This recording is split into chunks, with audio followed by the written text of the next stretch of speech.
here. A vague disclaimer is no one's friend. This podcast will look at episodes in relation to Buffy and Angel as a whole, and therefore contains spoilers for the entirety of both series. If you haven't seen all of Buffy the Vampire Slayer and Angel the series, go and watch them before you listen to this. Remember, you've been warned. The hardest thing in this world is to live in it. That's why there's us, champions. We live as though the world were as it should be, to show it what it can be. The Earth is definitely doomed. It's Tuesday, so it must be time to return to the Hellmouth. We're going through the Buffyverse episode by episode and a look back at Joss Whedon's iconic shows. I'm Emcee, and I'm here with... This is David. And hi, this is Jan. And this week we're missing Logan and Andy, and we miss them so terribly, especially because Andy is, like, flat on her back, like, super... not doing well. So we love you, Andy, and we love you, Logan. We do. I hope you feel better soon. Yeah, we love you guys. Yeah. We miss you. This week we are reviewing Go Fish, which is episode 20 of season 2. It originally aired May 5th, 1998, and was written by David Fury and Elin Hampton and directed by David Semmel. So Go Fish. Yeah, it's... well... It's an episode of Buffy. Yes. Actually, one interesting thing for me is there is no supernatural element to this episode. Oh gosh, you're right. Well, we'll get into that. I mean, you could argue that the Hellmouth has an influence, but it's not even suggested at any point. Yeah, that's true. I was surprising because I haven't seen this one in a long time because it's one of those like, yeah, if I'm going to watch an episode of Buffy, it's not going to be this one. It wasn't nearly as bad as I remember it at the time. It was actually kind of likable and it had some a couple of really salient points, or at least it tried to have a couple of salient points. So I was surprised. It's an episode. I think we'll have to go through things. So, yeah. I mean, like, the first thing that happens is something that never, ever happens in Buffy, and which is especially surprising because they're in Southern California, but they're on the beach.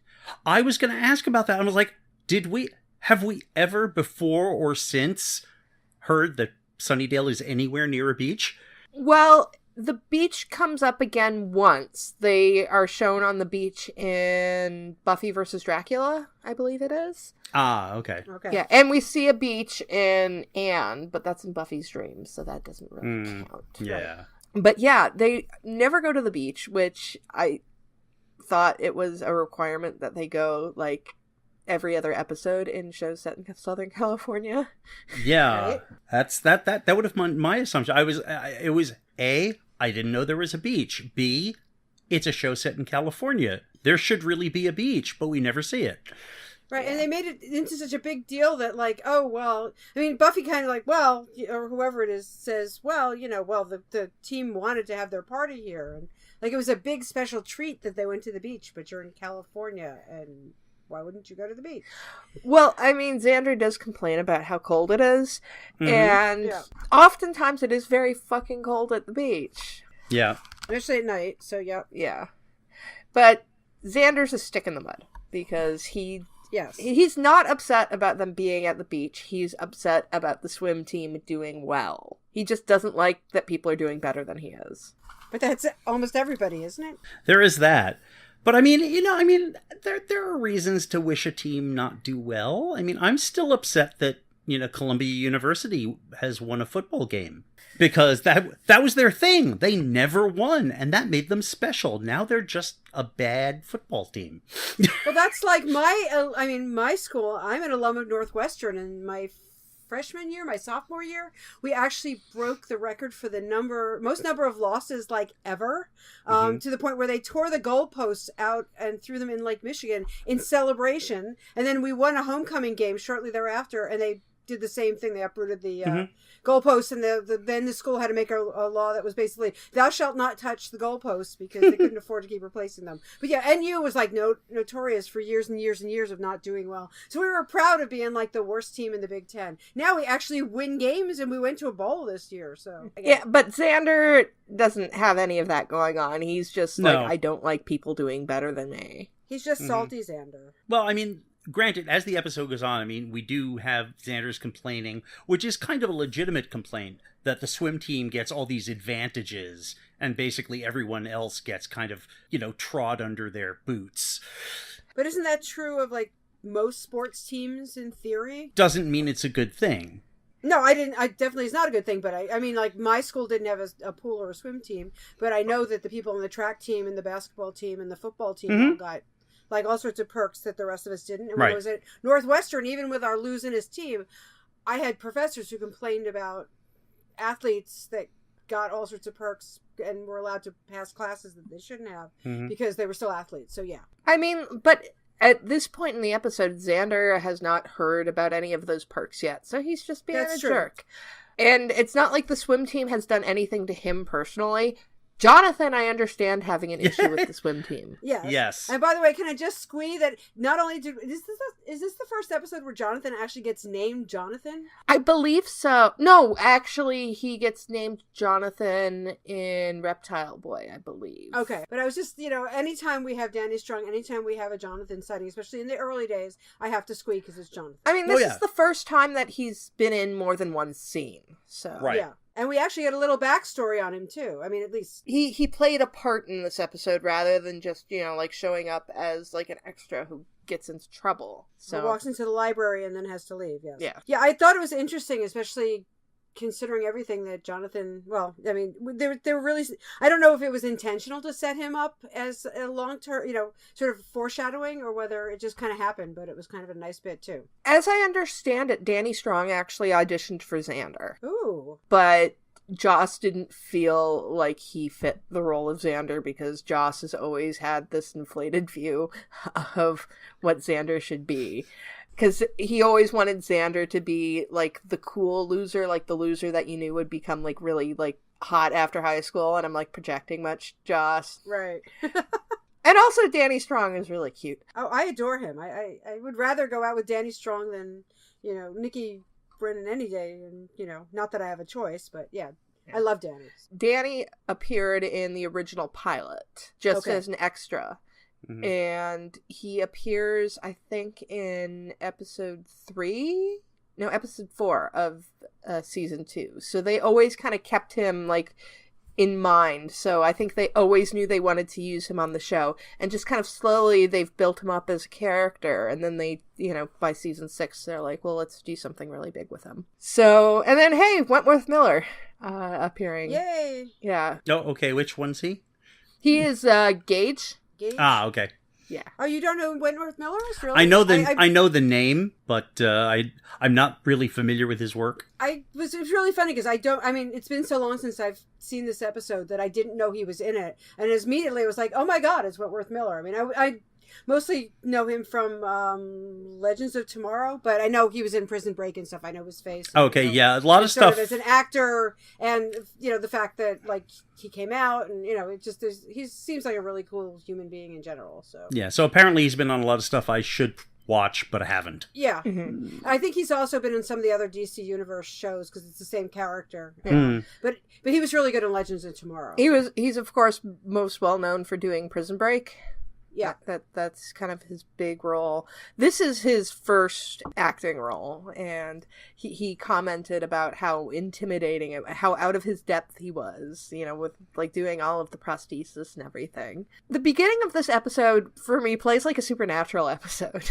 I don't know, I just got, like, this really strong, oh my god, it's Supernatural, because quote-unquote killing of the character, like, right before the credits. It's something that Buffy actually does not do, like, a super lot, but Supernatural does all the time, so And then after the credits, we're to Willow in class, but not actually in class. Willow, why aren't you in class again? You're again teaching.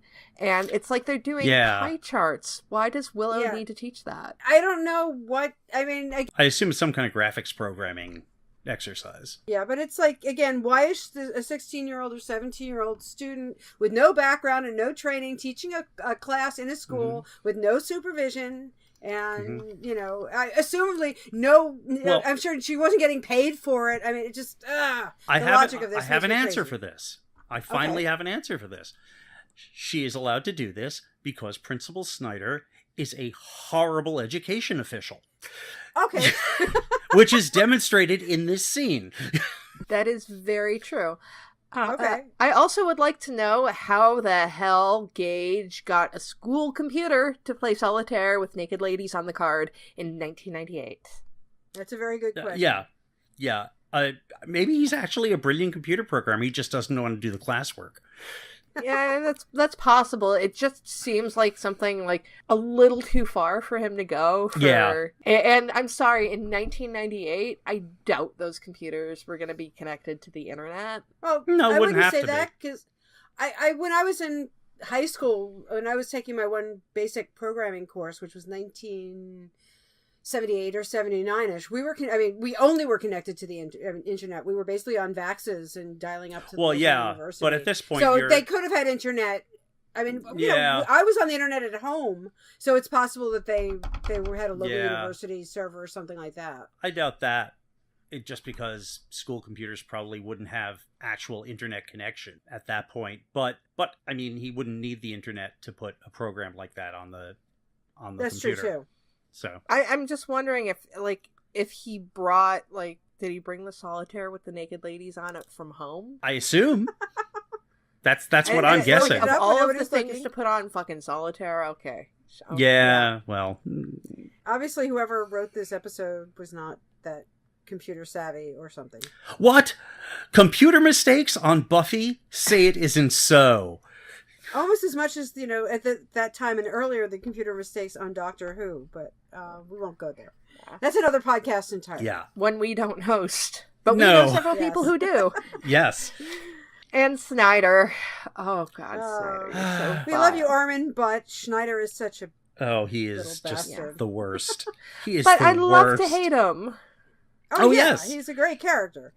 But yeah, he's so vile, and he's just kind of your stereotypical principal with the winning team. It's like it's almost like stock dialogue for that kind of situation. It's Yeah, but what's really sad is it happens. Like I said, I had professors in both Northwestern and also Syracuse where I went to grad school who complained that they had like students who they had to give passing grades because they were on the team and they had to get like a C average or something to just stay in school and stay on the team, and they were so good that they had to be there. So it happens, unfortunately. I do love Xander's comment about how you know, some of us worked hard for those D's. That's right. Yeah, that's one of Xander's, you know, better lines in this episode. I was going to move on to Cordelia. Oh, yes. Just Cordelia. And I mean, like, this is like she's been saying stuff like this for a long time, you know, like that people that are able to do certain things should have certain advantages. She was saying that about Buffy back in Ted, the communist Cordelia. But I mean, like, she's not wrong about Jefferson. Well, no, but, you know, that's... It's in that Cordelia, like, kaleidoscope. Yeah. Yeah. I mean, Cordelia has a certain perspective on things, and that's part of why we love her. Yeah. But sometimes that perspective is like, oh, okay. Can we move on now, please?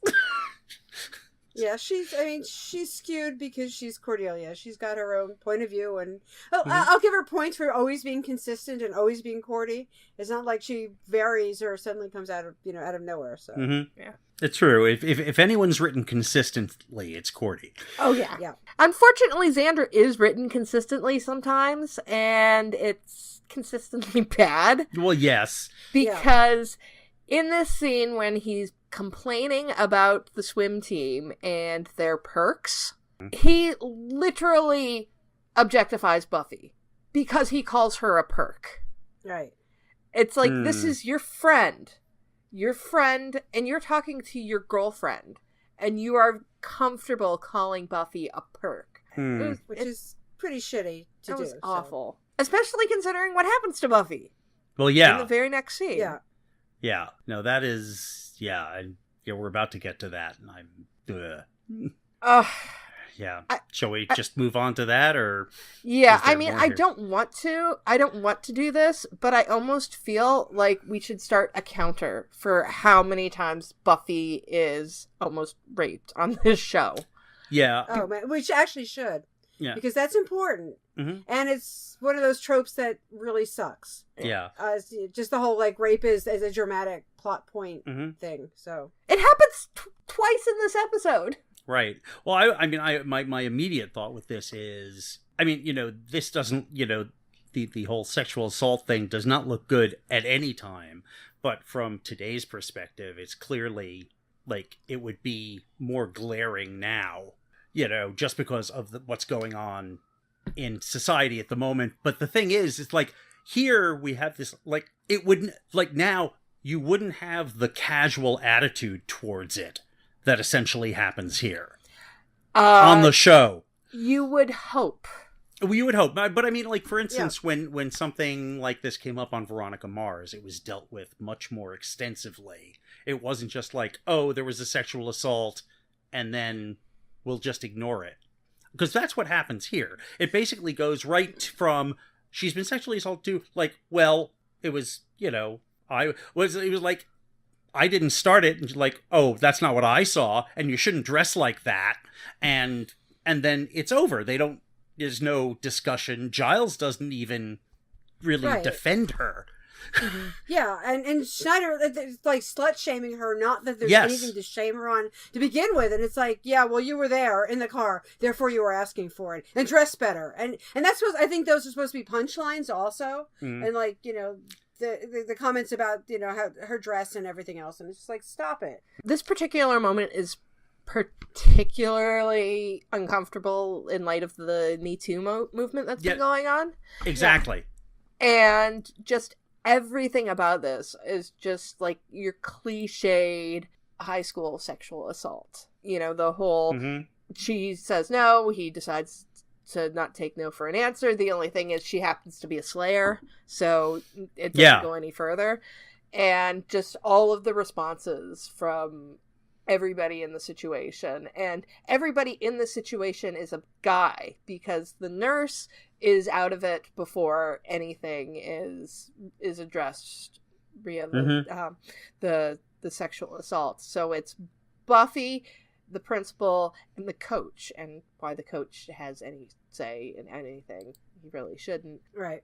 Well, because the assaulter is on the swim team. Yeah, exactly. Right, so therefore, and unfortunately, I should have looked up his name because I'm bad that way. But we just saw this about the kid out in California, the Stanford kid who was, getting off rape charges because, oh my God, it was going to ruin his career as an athlete and blah, blah, blah. So that actually pinged in a bad way, but it's so like casual here again that it's very frustrating. And it is terrible, like, what happens with the Scoobs later when Buffy is ranting. They're just looking at her like they're annoyed that she's just come to this conclusion that the swim team is bad. Yeah, okay, it was Brock Turner is who I'm referring to, the Stanford rapist, and big surprise, he was also a swimmer, so it's kind of weird synchronicity there. But I did think of him immediately because it was just like, and this, it's 20 years later and this shit is still going on. Mm-hmm. So, but the Scoobs look at Buffy like they're annoyed that she's just come to this conclusion that the swim team is bad. And it's like, show some concern about Buffy. Like, even though she's the Slayer, she can still be hurt. Yeah. And like in that situation, like she was actually very lucky because it was very close quarters. So actually fighting somebody off can be really hard. I mean, even if you're the Slayer.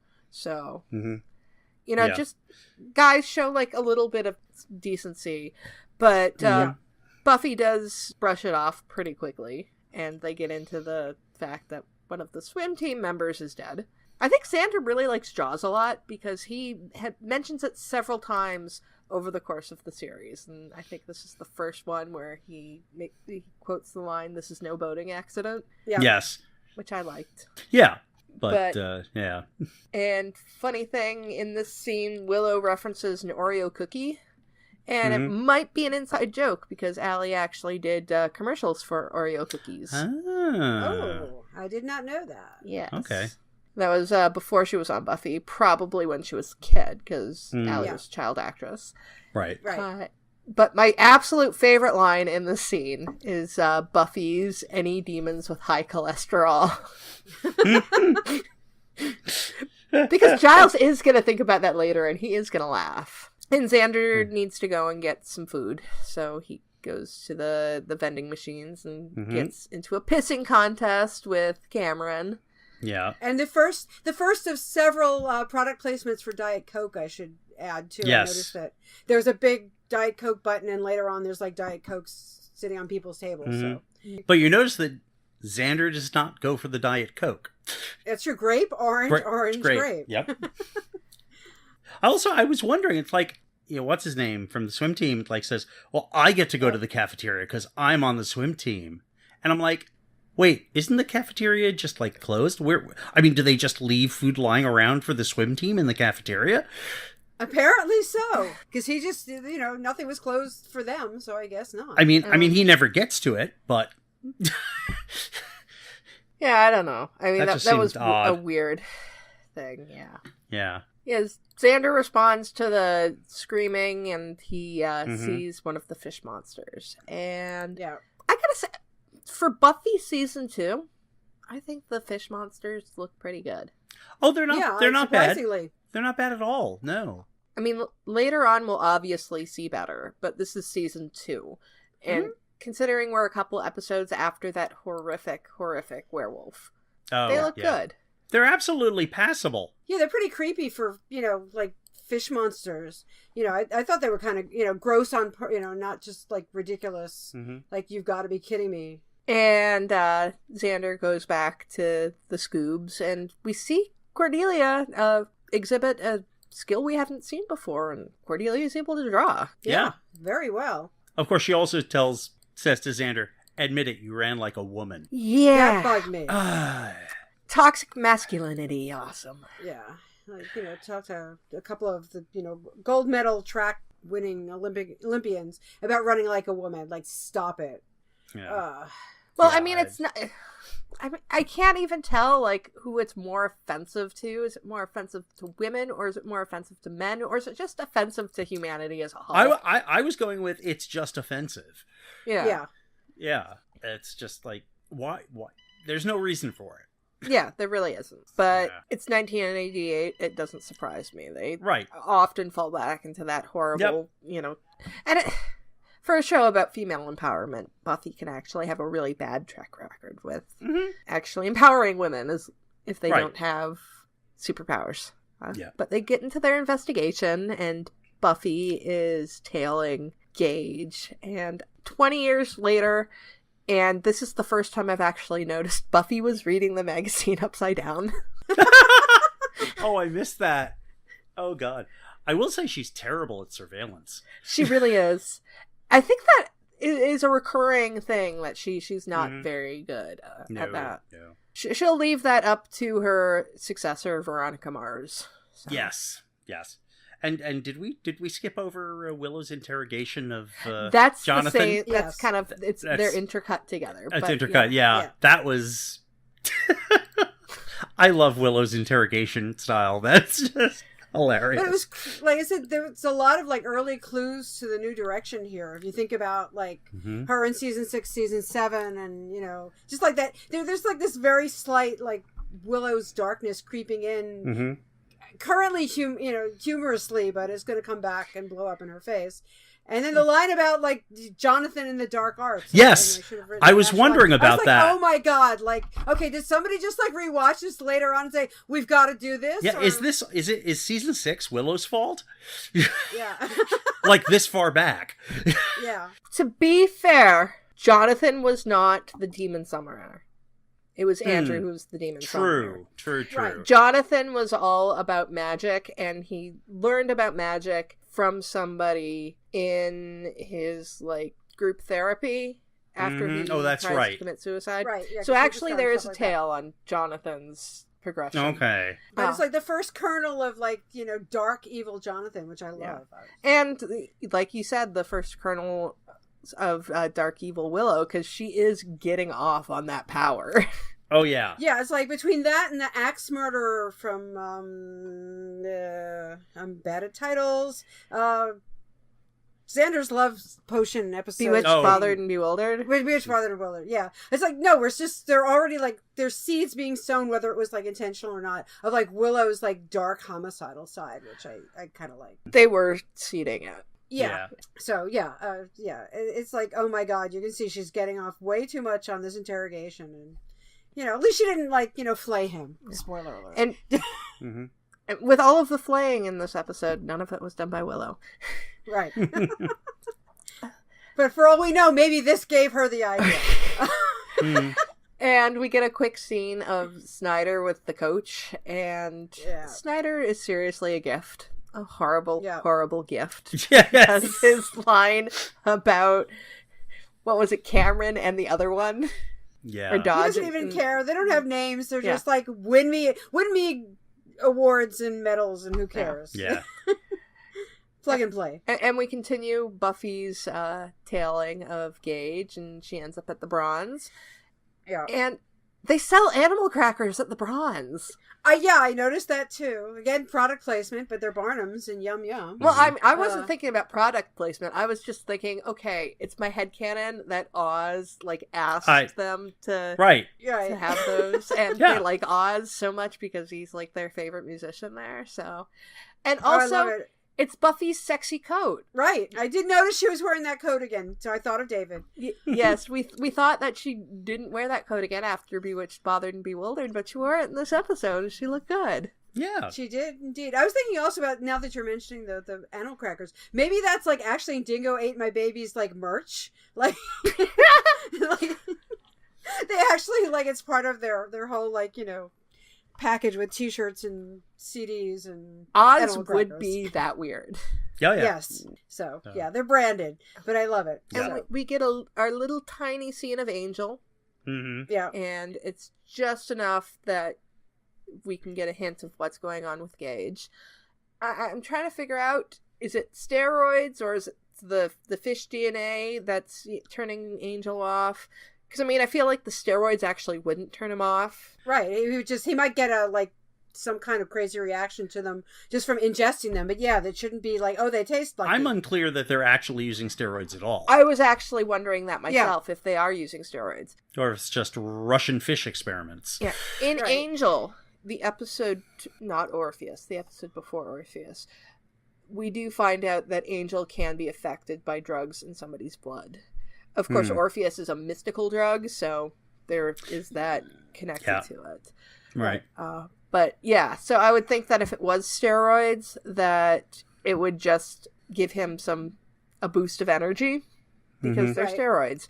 But if it is the fish DNA, I could see Angel not wanting to eat fish blood. Yeah. Maybe it just tastes yucky because it's not human blood. It's there's some fishy aftertaste that he doesn't like. That is brought up that demons do taste different than humans. So yeah, I thought it's a really good scene. We don't get a lot of him there, but it's funny, but it's also kind of it's a really good story point of suddenly that he is reacting to this and not in a good way, and this is interesting because it's not normal. Well, apparently this episode was actually written for the first half of the season, which is why there's so little Angel in it, and why there's really no references to Angel being a bad guy outside of this scene. Obviously they did tweak stuff to work it for the latter half of the season with Willow teaching and everything. Yeah. First of all, I could see where this would be a first half of the season episode. This does. Yeah, it makes much more sense. Yeah. But it is kind of interesting that this late in the season, you've got this standalone episode that has nothing to do with the arc. Yeah, and this happened with another episode very recently. Which one was it? Episode before Passion. Oh, Phases. Not Phases. No. Bewitched, Bothered, and Bewildered. Was it that one? That was before Passion. No! Killed by Death. Killed by Death. Oh, Sorry. Right. That's the one I was thinking of. Right, which was not before Passion. It was the episode after Passion. Well, as we were talking about then, maybe I have a feeling there must have been some production hitch, or something wasn't working out, so they had to pull this one to plug it in there just to have a show. So, which is usually how that works. If they'd worked it for earlier in the season, they may have had it fairly far along, and they were like, "Oh, we need a script." Yeah, it's also possible maybe they didn't like this one as much, and they kept on putting off doing it, and they're like, okay, we're right before the finale, and we need to have stuff plugged in before the finale, so... Right. Because it is very much a random episode, and it's not... Yeah, it is. It's not a bad episode, but it's not a particularly strong one. And it's weird filler. And yeah, the arc that they've been building up. Especially right at this point where we're literally right before the climax of the season. It's sort of like it's like there's this gap between what came before and the coming. It's like there's this episode that just kind of is there. When Gage asked Buffy to walk him home, I thought that was actually sweet. And that's kind of like a flipping of the normal like horror movie trope where usually it's like the big struggy hunky guy, being asked to take the victim girl home. So I like that. I just like noted that was kind of a nice touch. Yeah, so the girls are watching the swim practice, and I really like Gage stopping and waving at Buffy. It was super adorable. It's very sweet. Yeah. Well, Gage seems to be, he's kind of like not all, that smart, but he seems to be a decent human being comparatively. Yeah, they never... We don't really get a take on his personality much. Yeah. He's just like, we're following him, and then Buffy has this interaction with him where he's kind of pissed off that she's following him, which is reasonable. And then the angel thing. Yeah. Gage wasn't one of the ones who was torturing Jonathan. That was entirely Dodd. Right. And he was not a rapist like Cameron. So. Yeah. Yeah, Gage is the only one who actually doesn't have a strong reaction to the fish DNA, because everyone else is shown to be really aggressive beforehand. Yeah. And Gage isn't, like, at all. Like, if anything, he is actually the opposite, because he's following Buffy's lead and he's very scared about what's going on. Yeah. But he still turns into a fish. Turns into a fish. I love Willow's patchwork shirt. I think she's worn it before, and I probably said I loved it then, but it is adorable. I always wanted that shirt. And it's just a random question. Once again, it's like, where's Oz? Because we haven't seen Oz in like... Yeah, it's been a while. That might explain... If this episode was supposed to be for the first half of the season, that might actually explain why Oz is not present. Yeah. And also, I don't know, it's possible maybe Seth was off filming something at the time. I was actually just thinking that was a possibility, yeah. Possibly Can't Hardly Wait. Yeah, no, he was a busy guy, and that's the whole reason he leaves the show eventually. And I think this is the final episode he misses before... I think maybe he misses like one episode in season 3 because he's a regular then. But okay. Yeah, he's back for the finale and will be a regular in season 3. And then we get the big moment of this episode. Like, I think this is like the moment that everybody remembers from this episode for whatever reason. It's the panning shot of Xander in the Speedo. Yeah. Yes. Well, it's a good scene. It works. It definitely does what it's supposed to do. I gotta give Xander credit for taking the initiative to go undercover, because no one told him to do that. He's just like, I'm gonna do it. And I give the production credit for not signposting it, obviously. Yeah. Yeah, it's actually, the first time I saw this episode, it was actually a surprise. Including, like, oh, wow. Like, Nikki is actually a lot fitter than... Because he usually wears, like, baggy clothes. Not that I thought he was, like, flabby or anything else, but I never thought of him as that fit, and then suddenly it's like, oh, hello, just like Cordelia's reaction. But Cordelia should know these things. I'm not a huge fan of Nikki's aesthetic, and that's no shade on Nikki. I like him, but I'm just not into his looks, and I'm not a fan of Speedos either. Guys in Speedos don't do anything for me, but I can acknowledge he looks good.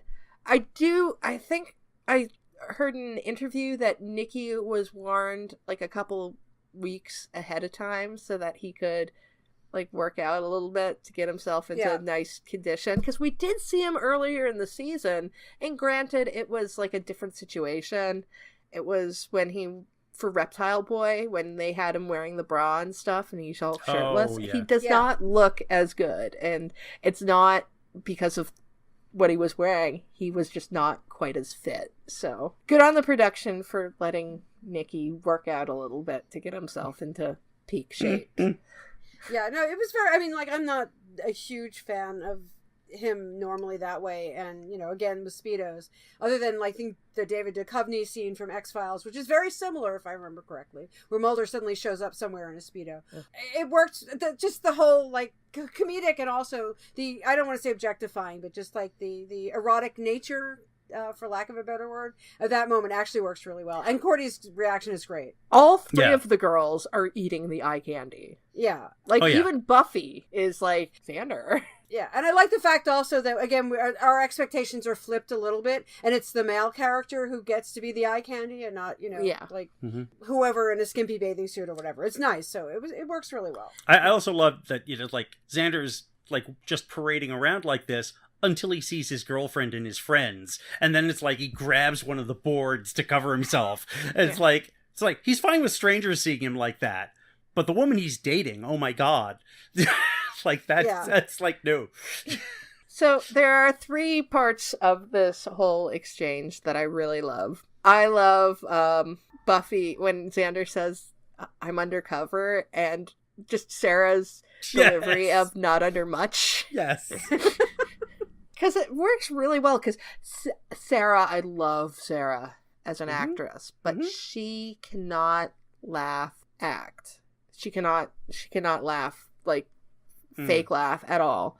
But her amusement, just that little snicker, works really well. And then I love Okie Dokie Coachy. Yeah. Yes. And after Cordelia says, I'm dating a member of the Sunnydale High swim team, and Buffy's, "You could die happy now." Yes.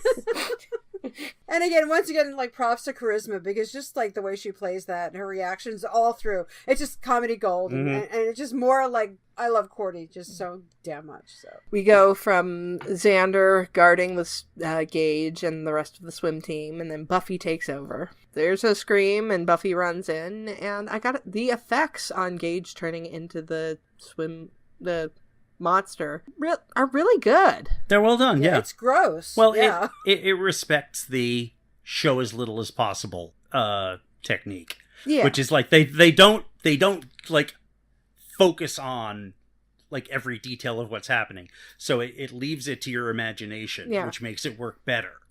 Yeah, and also that's one of those cases where it actually makes it grosser and creepier, which I like, because instead of being splatter porn and going to detail, it's really gross. Oh yeah, there's a point where I just turned away from the screen.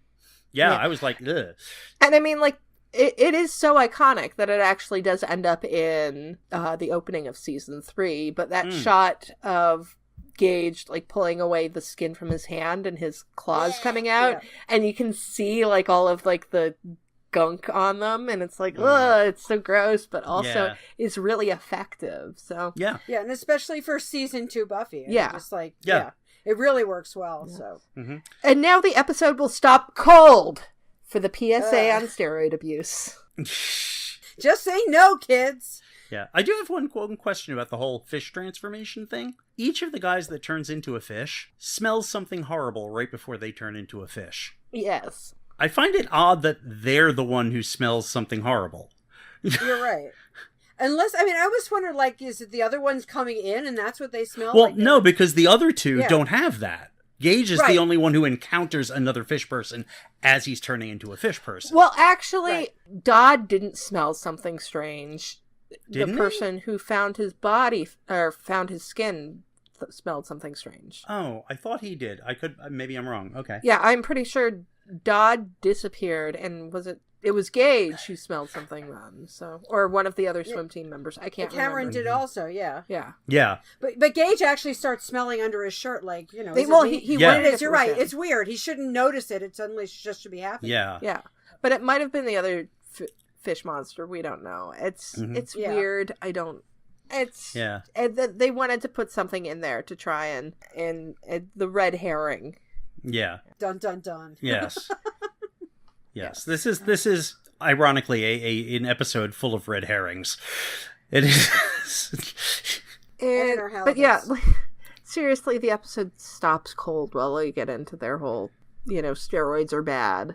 Mhm. And in the end, it's like, was it steroids? Like, yes, they exhibit symptoms of steroid abuse, but as we mentioned before, they don't explicitly say that it was steroids. No, they never do. There's the whole thing about the Russian experiments with fish DNA, and what the hell does that have to do with steroids? So Yeah. But maybe they were on steroids as well. I mean, maybe the steroids need to be used to trigger it. Oh, yeah. But trigger again, it, it's... 'cause there's some sort of mixture, but also, like, I've never heard of steroids or DNA, for that matter, working through steam. Yeah, no. Well, actually, if you think about it as an inhaler, a rescue inhaler, for asthma, that's steroids, and that actually is, like, breathed in. Oh, that is true. For your lungs. So that makes sense. Yeah. Even, like, for steam, but not, like, DNA recombination or whatever no. the hell was going on there. No, that makes no sense. That's completely bizarre. No, that would not make sense. But, I mean, I almost think, like, we were saying they were aggressive. Like, that's, like, the steroid abuse. I mean, one of the things about steroids is it does, because it affects the adrenal glands. Mhm. That's why you get the roid rage, and that's why you get the aggression. So maybe there was steroids involved, or maybe they think there's steroids involved, but there isn't. Who the hell knows? Yeah, it's not made clear. This whole episode, or the whole plot line, was based on the 1976 East German Olympic women's swim team.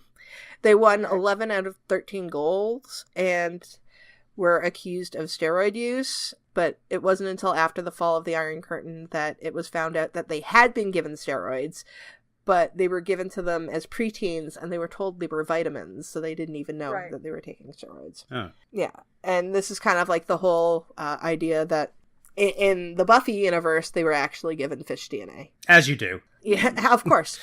And, I mean, this is where I will argue about it being a little magic-y.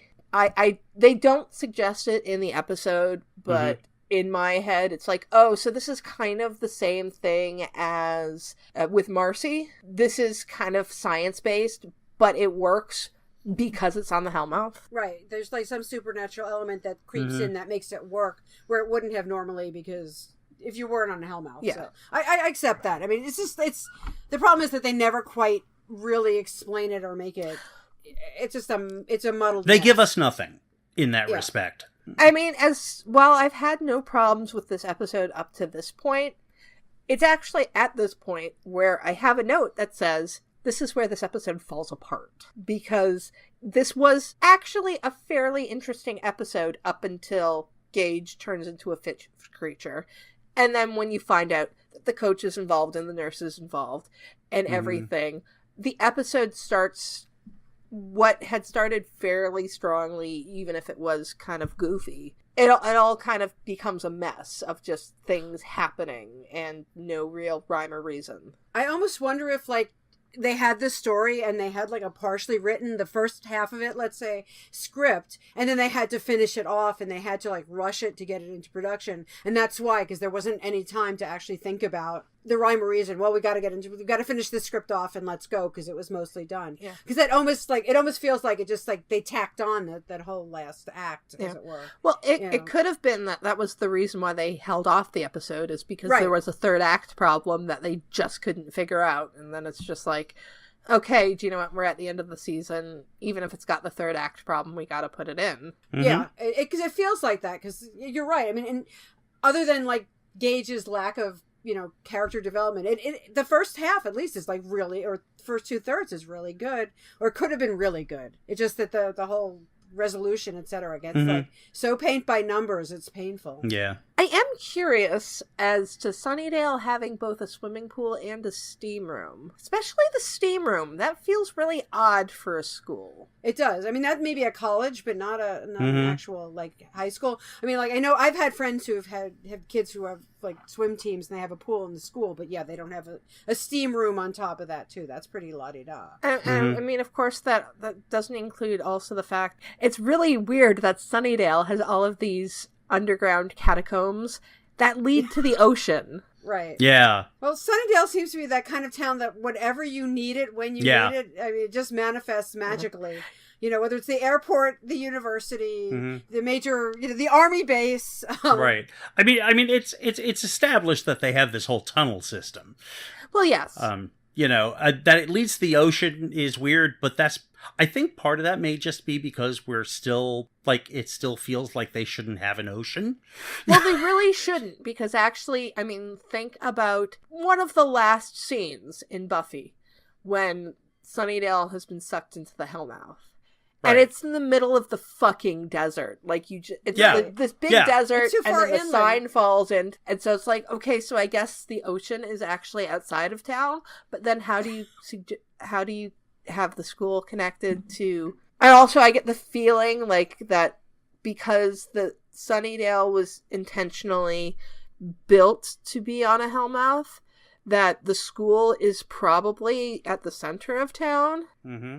Because, like, the town should be centered on the Hellmouth. Mm-hmm. So, if the school is in the center of town and the beach is presumably outside of town, then how is the school connected to the ocean so that fish monsters can get there? I don't know. It's magic. It's done for the fish monsters. Yes. and see, this is the kind of episode that this is, where it's like, at this point, we've been talking basically about the episode, like what's been going on, we like this, we like that, and now it's like, let's get fucking nitpicky about the entire, you know, how Sunnydale works. Right, because there's no internal logic and it makes no sense. And also we're paying attention to that because the story is suddenly falling apart so badly that we can't just brush it off as like, well, who cares, because this is really super dramatic or this is really like engaging. Yeah, well, I mean, the next scene... Like, I don't want to talk about the next scene because the next scene is the second attempted rape on Buffy. Right. Yeah. She goes to the coach and gets the exposition about what's going on. And it's just this really fucking blatant exposition where he's just like, here is everything that all of my evil plan. And, oh, by the way, I had a gun, and here I'm going to point it at you. Force you into this hole to be gang raped by... these fish creatures. Yes. Talk about nitpicking. As soon as I was also like, they're fish creatures. Do we even know whether they're like compatible with human anatomy? You know, to be able to rape them because they're now fish monsters. Hey, have you not seen The Shape of Water? No, I have not seen it, but also that was different because that's an alien or, you know, that's some kind of like monster. It wasn't humans who have now been turned into fish. So it's some sort of fish creature? Yeah, I don't know. And I haven't seen the movie, but isn't that consensual? Well, yes. That's very consensual. Okay. It's very consensual. I'm just saying that if you look at the creature from The Shape of Water, he actually doesn't look all that different. He looks like a high-budget version of the monsters from this episode. Right. And I know he's like, you know, quite anatomically correct for a humanoid, but I don't know, just like the whole like, because it's fish DNA and everything else, I was just like, are we sure that they still like, well, they have still the right got parts human DNA, and obviously they do. So yeah. It's just like the whole thing is screwed up. Yeah. And also I mean, we never talked about Conchetta Farrell being in this, and I love Conchetta Farrell as an actress. And I felt she like really got like the short end of the stick because it's suddenly like, oh, now I'm going to throw you in there and you can be fish boy dinner, you know, the end. And she's a good actress, and she got like, and also that was also like really, really wrote like, well, now I'm going to be evil and throw you in there and kill you off in some dramatic way because we don't need. It also doesn't make sense why he's so devoted to these mutants, because like we keep on trying to figure out exactly what we're supposed to call the fish monsters. They're mutants. That's exactly what they are. Yeah, humanoids from the deep. Like Coach, like is all about the team. Like why is he still so devoted to them? Does he really think they're going to be able to compete like this? Well, maybe it's like Air Bud. There's no rule that says fish monsters can't compete in the swim meet. So, but can you imagine like going against, I don't know, Shelbyville High, you know, swim team, and all of a sudden there's like fish monsters coming out to like, you know, to swim against them. Do you think they're really going to like accept this? Yes. Like, yeah, what is this motivation at this point? They're his boys, but they can't swim. They cannot be part of the team now. Yeah, in theory, when Buffy says that he's like he missed the sanity day, it's like normally I don't trust untrained people making diagnoses like that, but yeah, no, he's nuts. Yeah.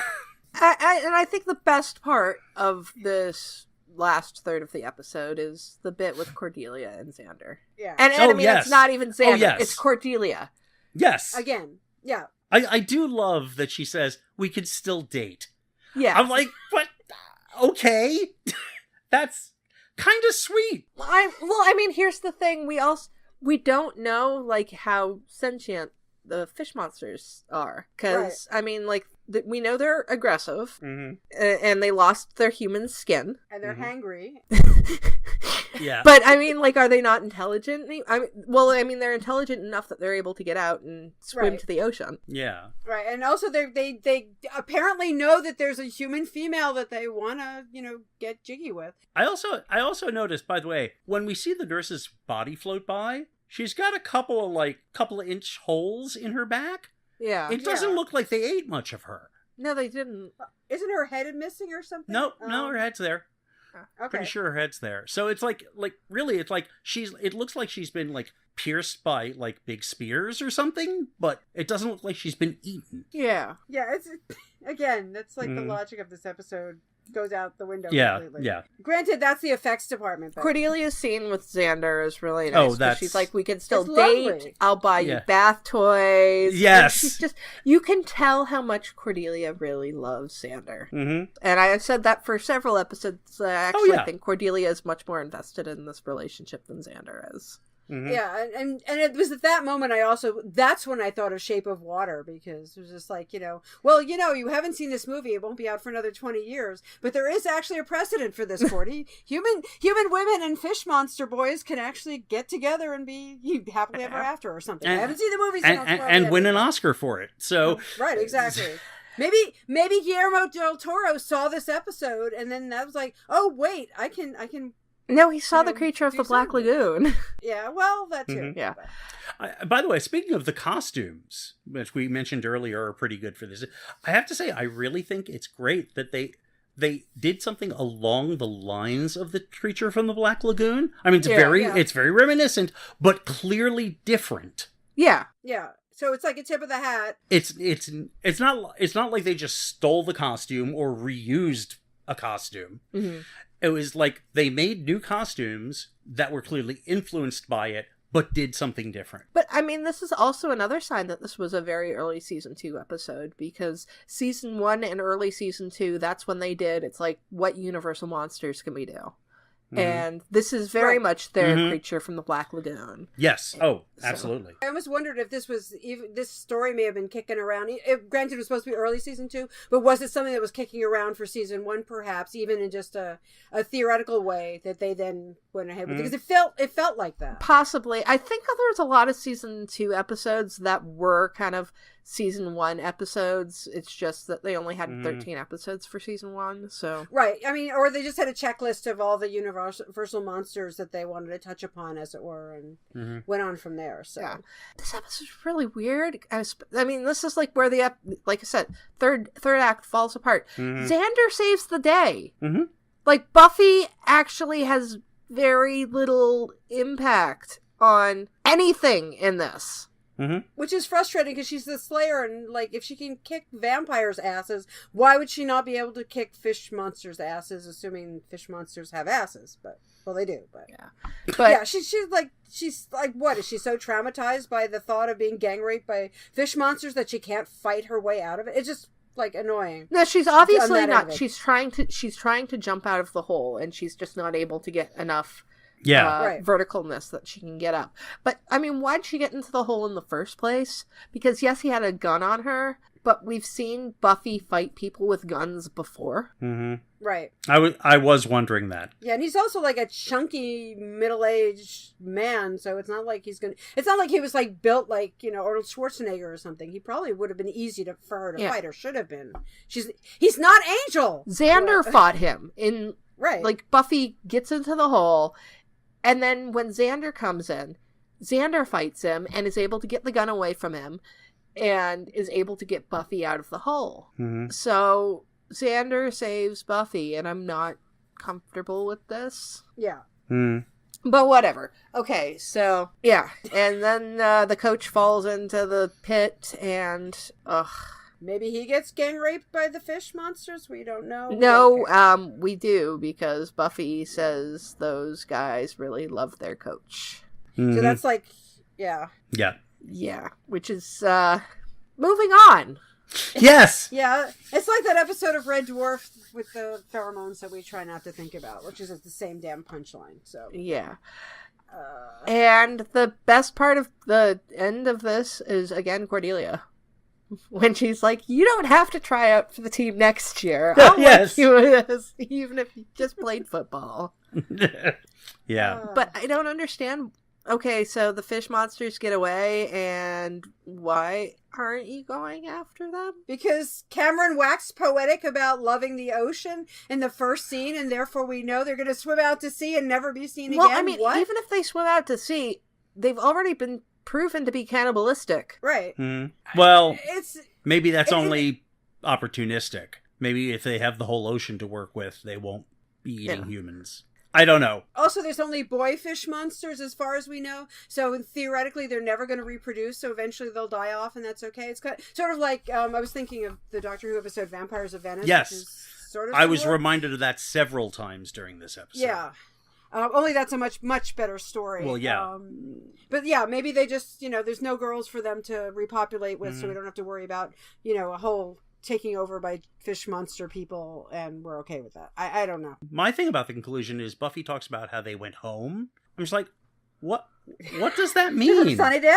Well, no, but seriously, I mean, like, what would be home for these people, these creatures? Well, wasn't that the poem that wasn't that Cameron's poem about the ocean is my mother, and I don't remember the actual line. I guess, I thought but- there was something about home, which was stupid anyway, so. Yeah, but I mean, their home, if they have a home, it's Sunnydale. I mean, it's not like they're native to the ocean in any way. It just does. But yes, as you say, we hit the last third of the episode, and everything goes off the rails. They're going back to Atlantis. I actually, way back when I was still writing my virtual series, I was planning to do an episode where the swim team monsters came back. And it was actually going to be really cool. I was really looking forward to it, but then I ended the series. But it was basically going to be the swim team mutants came back as heralds of an old one. One of the first demons that existed on Earth. And I was never going to name them, but I'm not saying that it was Cthulhu, but it was Cthulhu. Okay. Fatang. Yes. Yeah. But Connor would have tangled with the swim team mutants, and they would have been shown to be like still have some intelligence, and there would have been other followers and stuff. And I was like, I should have done that, because I really liked paying off old episodes that kind of never had a follow-up. So yeah, that was Go Fish. So Yeah.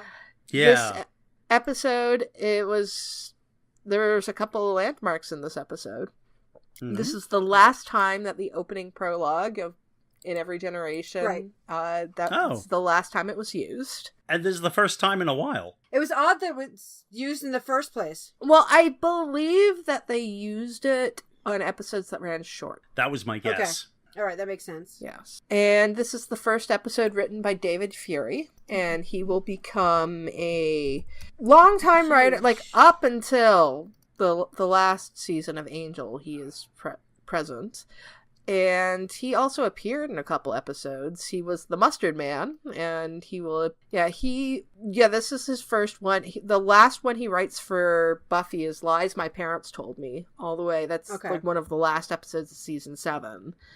And he did some really good episodes. This is not one of his good ones. Yeah, I know he goes on to do stuff. I think it was the first season of Lost. He was like producer and writer on also. So I mean, this is like he has a big trajectory as a writer producer person. So this is really sad that this is like his premiere episode in Buffy. I mean, you got to start somewhere. True. At least he gets better. Right. He wrote 29 episodes of Buffy and Angel. Wow. So yeah, he was in there a lot, and that includes writing several finales and several openings. So yeah, he was one of the big writers on the show. He was supervising producer in season 5 and co-executive producer in season 6. What about his co-writer? Do we ever hear from that person? Elin again? Hampton. That is actually his wife. Oh, okay. Yes, and She. This I stand corrected. believe is her only credit. So, as for other trivia for this episode, the music was Man's Chinese by Naked at the beach party, And If You'd Listen by Nero's Rome at the Bronze while Buffy is stalking Gage. Okay. Never heard of either. I've heard of Naked before. So, final thoughts on Go Fish. I think I've used up all my thoughts. Same here. There really isn't much to say. It's an episode, what I think whatever was interesting about it, we covered. Yeah, it's one of those things where it probably, with a lot of work, it could have been a really good episode, or at least a much better episode, but it didn't. It falls flat as a hell. It's essentially, it's like if this episode had never been made, I don't think it would really matter. Yeah, we'd never miss it. I mean, I don't think it's bad. It's just like, this is not there's no arc significance. It's not a particularly good episode. I mean, honestly, I like the most important part about this. The most important thing in the episode, I think, is Cordy's reaction when she thinks Xander's turned into a fish. I was going to say that the most important thing in this episode was Xander in a Speedo. I mean, it's not important for me, but I know there's a lot of people who really like that. That's true, yeah. But in terms of, I know what David's saying, in terms of like the character arcs and in terms of just, the best, it's just showing Cordy as Cordy and Cordy's actual devotion to Xander. That she actually cares about step him. for her. But I mean, like at the same time, it's not really character development for Cordy because we've already seen examples of it. It's not like this episode stands alone as that's true. The moment I think this is just incredibly explicit. Like when she says we can still date. I mean it's Cordy and it's funny, but she actually said that to a fish. The other like small significant thing is just the Willow and Jonathan stuff. Which, I mean, they could have seeded elsewhere, but it is, like I said, a very early clue to a new direction that we didn't even know about at the time. And also finding out that Jonathan was vindictive enough to pee in the pool. I don't know, just, again, like it gives a hint to Jonathan and where he's going to go. To be fair, I find that not surprising. Yeah, I don't think it's not unexpected at all. But the fact that we know that he actually is not, I don't know if vindictive is the right word, but he gets his revenge in little ways. And he's not just like being everybody's like, emotional football and not taking and just taking it without. But that's not a huge reason for this episode to exist. It could have been removed, and I don't think a lot of people would miss it. But next week, that is landmark. Next week we'll be reviewing Becoming Part 1, and we're going to try and get all of our hosts on this one because it's, well, what can you say, but it's Becoming Part 1. So, until then, grr, arg. Grr, arg. Grr, arg. We'd like to thank everyone who downloaded the podcast, and an extra special thanks to everyone who shared, liked, and subscribed on social media. If you'd like your questions or comments read on the show, you can contact us on our website, returntothehellmouth.com, on YouTube at Return to the Hellmouth, on Tumblr and Facebook at Return to the Hellmouth, on Twitter at HellmouthReturn, or on email at returntothehellmouth@gmail.com. We'll be sure to read your comments on the show. Be sure to rate our show at iTunes and Stitcher, and check out our show merchandise on TeePublic and Redbubble. See you on Tuesday for Becoming Part 1. Grr.